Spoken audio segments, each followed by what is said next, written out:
കൗൺസിലിങ്ങിലൊക്കെ phone അഡിക്ഷൻസിനും മാസ്റ്റർബേഷനും ഒക്കെ വേണ്ടി കൗൺസിലിങ്ങിന് വരുന്ന ചെറുപ്പക്കാർ പറയുന്ന ഒരു കാര്യമാണ്, എത്രയൊക്കെ നമ്മൾ മാറാൻ ശ്രമിച്ചാലും മാഡം മൊബൈൽ തുറക്കുമ്പോൾ ഇങ്ങനെയുള്ള കാര്യങ്ങളാണ് കൂടുതലും കാണുന്നത്.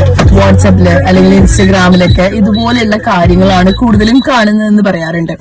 അതായത് നമ്മളെല്ലാം ഒരു CCTV അണ്ടറിലാണ് നിൽക്കുന്നത്. അതായത് ഫേസ്ബുക്കും വാട്സപ്പും ഇൻസ്റ്റഗ്രാമും ഒക്കെ നമ്മുടെ ചിന്തകൾ എന്താണോ, നമ്മൾ എന്താണോ കൂടുതൽ കാണുന്നത് അത് തന്നെയാണ് കൂടുതൽ വരുന്നത്. നമ്മുടെ ലൈഫ് നമ്മൾ സ്ക്രോൾ ചെയ്ത് എന്താണോ കൂടുതലായിട്ട് ഫോക്കസ് ചെയ്യുന്നത് അതാണ് നമ്മളിലേക്ക് വരുന്നത്.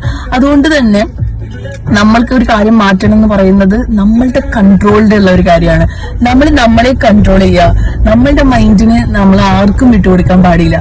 അപ്പോൾ എന്തെങ്കിലും ഒരു അഡിക്ഷൻസോ അല്ലെങ്കിൽ അഡിക്ഷൻ എന്ന് പറയുന്നത് ഇത് മാത്രമല്ല, എല്ലാ ശീലങ്ങളും നമുക്ക് മാറ്റിയെടുക്കണം എന്നുണ്ടെങ്കിൽ നമ്മളെ കൊണ്ട് മാത്രം നമ്മൾ തീരുമാനിച്ചാൽ മാത്രമേ മാറ്റാൻ പറ്റുള്ളൂ ഇനി അങ്ങോട്ടേക്ക് വരുന്ന കാലഘട്ടത്തിൽ.